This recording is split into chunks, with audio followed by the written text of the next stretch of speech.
ผู้ปกครองในหลายขงเขตของประเทศลาวยังเชื่อว่าการเรียนอาจจะบ่เกิดประโยชน์หยังฉะนั้นเด็กน้อยจำนวนหนึ่งจึงพากันออกโรงเรียน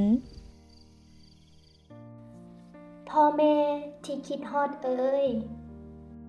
ลูกฮู้ว่าทั้งสองอิดเมื่อยหลาย เงินก็บ่เพียงพอใช้จ่ายในชีวิตประจำวัน และอยากให้ลูกกลับเมื่อซอยเวียกอยู่ทางบ้านอาจจะดีกว่าพอพ่อแม่คิดว่าการเรียนเป็นเรื่องที่เสียเวลาซื่อๆลูกมีความฝันหลายอย่าง ลูกอยากเป็นคนหนึ่งที่สามารถช่วยเหลือสังคมและประเทศชาติได้เช่นลูกอยากเป็นนักวิทยาศาสตร์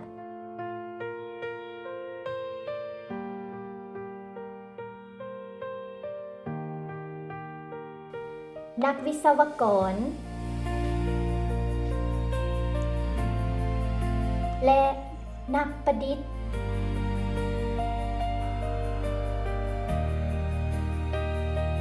เพื่อให้ความฝันเป็นจริงลูกต้องสืบต่อเรียนพ่อแม่อยากให้ลูกมีอนาคตที่ดีแต่เขาเจ้าย้านว่าการเรียนจะบ่นำไปสู่สิ่งนั้นลูกจะบ่ยอมท้อถอย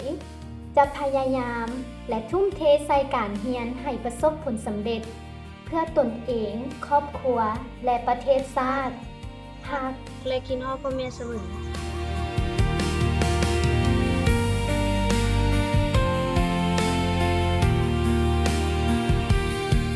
ลูกเอ้ยพ่อกับแม่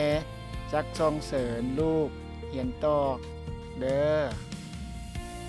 ฮักและคิดฮอดลูกเสมอ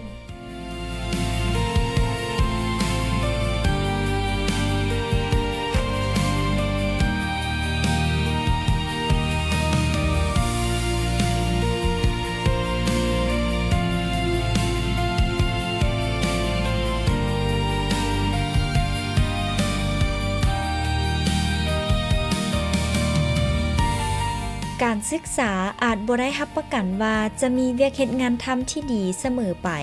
แต่การศึกษาคือแสงเทียนที่เยื้องทางไปสู่ชีวิตที่ดีในอนาคตลูกพ่อแม่